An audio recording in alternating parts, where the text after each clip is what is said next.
Hello and welcome to Talk Bowling episode 53. I'm John Congdon. And I'm Tony Rucco. Talk Bowling is proud to be bringing you the latest information from the bowling industry, bowling tips, and updates on the largest internet bowling website, bowlingballcom.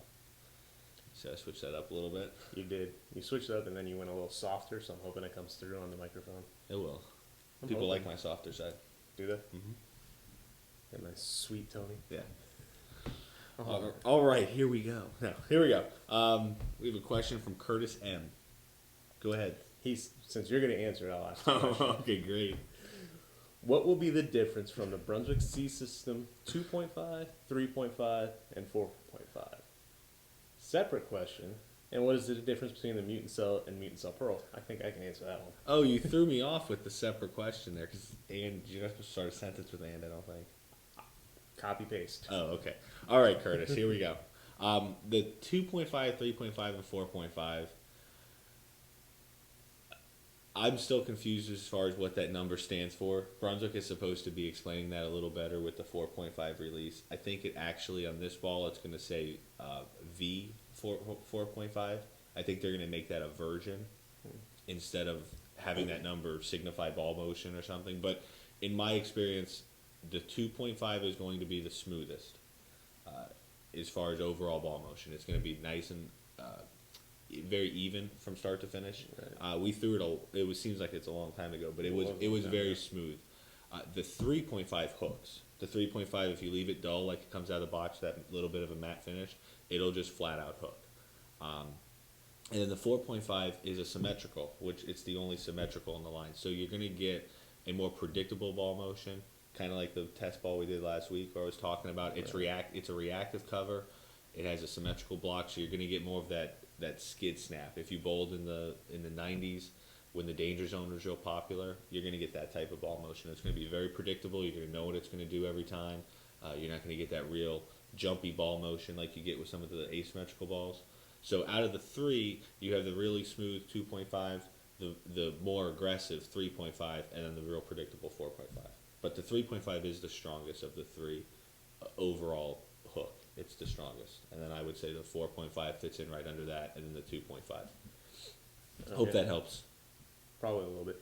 Mutant cell pearl. Usually when they release a pearlized version, it's really just a change in the cover stock, right? A little smoother, allows for a little more length. Right, it allows for more length and more pop on the back end. So I think a lot of people wanted a pearl version of the mutant because the mutant was so strong. Right. And they got into trouble, or they ended up polishing the heck out of it anyway. Mm-hmm. So they wanted to have, it's a very common thing to see a really, really strong introduction, like a mutant cell, and then to see a pearl version back it up. Which, for people with lower ball speed like me, I prefer like a pearlized version. I would end up polishing the mutant cell. Right. The pearl version is just going to get down the lane cleaner. Sometimes they'll hook a little more on the back end. Mm-hmm. You'll get more of that snap reaction, but it does clear the front part of the lane cleaner. So there you go. Hope that helped. Let us know if there's anything else we can do for you. Andy asks, this question is for Tony, and I was wondering if you are single. This question is for Tony. I was wondering if you can hear your ball roll down the lane. I want to know this because I am not 100% sure if I am a tweener or a cranker. Thanks. Are you supposed to hear your ball roll down the lane? No, because you shouldn't track over any of the holes, which should be the only way you really hear your ball go down the lane. Right. So I think, are you hearing thumping as the hole? Right. I guess that's what he's asking. There are people who set the ball down quietly, and I'm one of those. And that doesn't mean you're a tweener or a cranker. There's some guys that tear the cover off the ball, but they set the ball down very soft, and you don't hear it hit the lane. So as far as if that's your question, no, you don't hear my ball hit the lane generally. When my body was younger, it was even quieter than it is now because I could get down lower and set the ball down softer. But if you're talking about thumping, like John's brought up, no, I don't hear my ball hit the lane, and we're actually working on that whole tweener cranker thing because there's really more than just the three styles. And I call myself a tweener because I kind of fit into that I don't know category because I have a higher rev rate, but I don't generate gutter to gutter hook all the time. I don't know if that's what you want to use to classify yourself, though, if you're hearing your ball thump or not.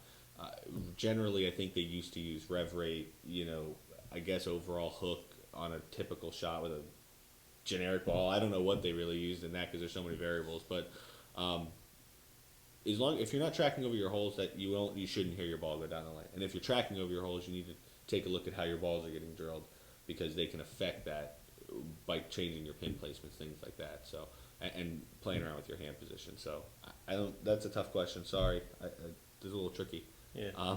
But that could also be released too, right? Yeah, it is. It is released because it's your track, so it's how you're getting out of the ball. But they can help you if you seem to constantly flare up over your finger holes by changing the pin height, I guess, or I don't know.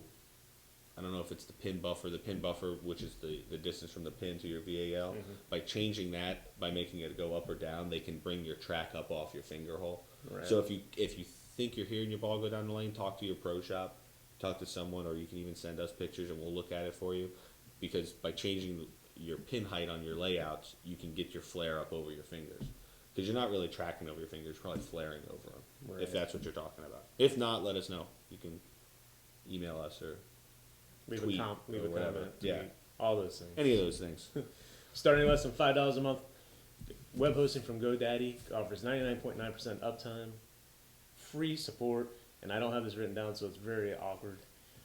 Use the code BOWL8 to save 10% off your order. If you're looking to start any sort of website, a blog, you want to talk about bowling, anything, go to GoDaddy.com, check out their hosting plans, domain names, they have it all.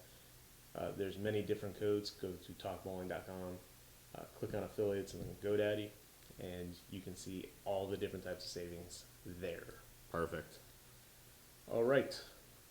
Last week we asked, what is the significance of scoring a 111 in the 7th frame? And why do most lanes offer a free drink if you achieve that score? Well, the answer that I was given is you have to have a 111 in the 7th to break 200. Strike out after that and you'll score 201. Right. This is John's question, so I'm going to let him explain. Well, I found out online. And I don't think lanes give the drink away anymore. I think that was just a fun thing some leagues did. I've heard many people call it a beer frame, or I think Steve called it that quite a bit.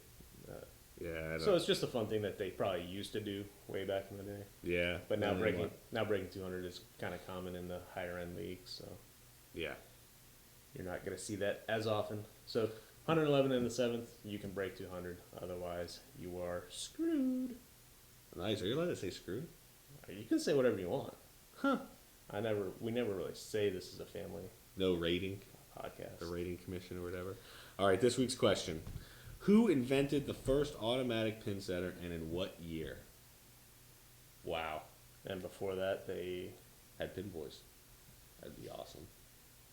still do on you watch those ones in the middle of the mall, the high school tournaments. The kids pick up the plastic flap and set the pins in. I don't know what you're talking about. Liar. It's kind of fun. Close this out. Oh, wait. Let me do the new releases first. Do the new releases first. All right. Here we go. We'll start with the closest. Tomorrow, the Mutant Cell Pearl and the Grenade from Rotogrip are getting released. Both are available on our site. Both have ball videos, and I believe both have some reviews on them. So check those two out. That's coming tomorrow, June 9th. Later in the month, June 30th, Storm releases the Prodigy, which is the new ball in the Master line, I think. I think it's going to be in the Master line with the Dimension, or replacing that Dimension. We just threw that last week. Great ball. Take a look. The video's online. The reviews are up. That's June 30th. And then July 12th, this ball's actually going up on the site most likely today. July 12th, the C-System 4.5 will be out. There's a video out. There'll be a video on that when that product goes up, and ball reviews. So give that a look. That's July 12th. And so both of those, the Prodigy and the C-System 4.5, are both symmetric cores, right? correct. Those are that's what we were talking about earlier. 4.5 and Prodigy are both a symmetrical ball with a reactive cover stock. One's shiny, one's matte finish, both pearlized. So And both rolled great. give that take a look at that. So there's more releases. We'll get them to you as they come in. Yep. And in closing, please remember that bowlingball.com is free shipping on every item every day. No hidden handling fees, no packaging fees. The price shown is the price you pay. No hidden insurance fees. That's my favorite. You like hidden insurance fees? Hidden insurance fees. UPS insures a package anyway, and then you get charged on top of that. Isn't that lovely? Price show is the price you pay. No surprises. We appreciate all the support you guys have given. Comments, purchasing from bowlingball.com. It's appreciated. Asking if I'm single. It's all Yes. Are you? good. No. Thank you very much for watching. Thanks. How do you like that? That was all messed up. But still flew decent. Ah! But now. It looked like you had that thing all sorts of messed up. It was all messed up.